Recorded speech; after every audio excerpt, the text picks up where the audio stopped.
कांच में और मणि में बहुत अंतर होता है। कांच का मूल्य होता है।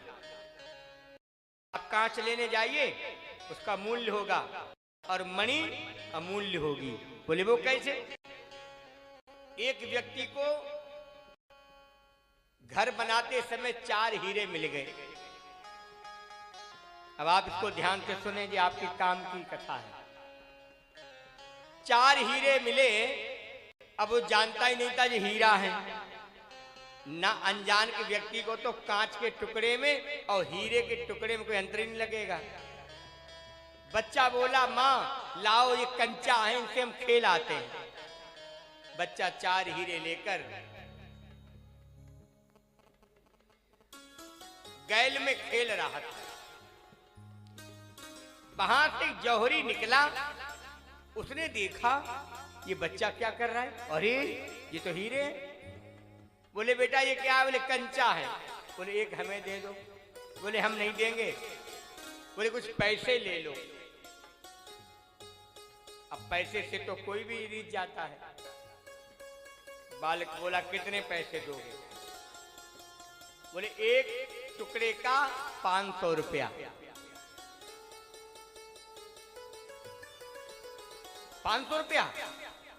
एक बालक को 500 रुपए बता दो तो कुछ भी कर सकता है। तत्काल उसने वो हीरे का टुकड़ा जौहरी को दे दिया। जौहरी चला गया। सोचा 500 और दे देता तो वो दूसरा भी दे देता। अच्छा, बच्चे की भी समझ में आ गया, आज ये 500 का बिका है, अब कल कोई आएगा तो ज्यादा का बेचूंगा। अब कुछ दिन के बाद जौहरी वहां से फिर निकला।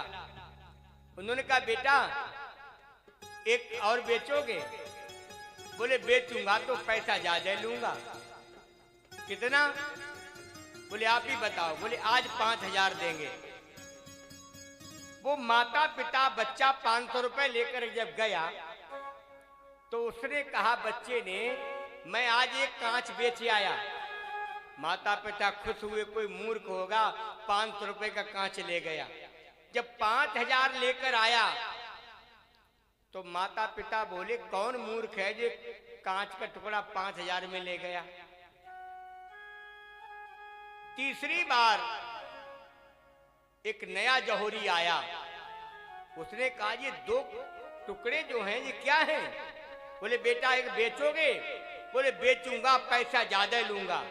बोले तुझे 5 लाख रुपए दूंगा। उसने वो जौहरी ने हीरा 5 लाख में खरीद लिया। आज बच्चा 5 लाख रुपया लेकर हीरा एक लेकर घर गया। अब माता पिता के समझ में आई ये कोरे कंचे नहीं हैं।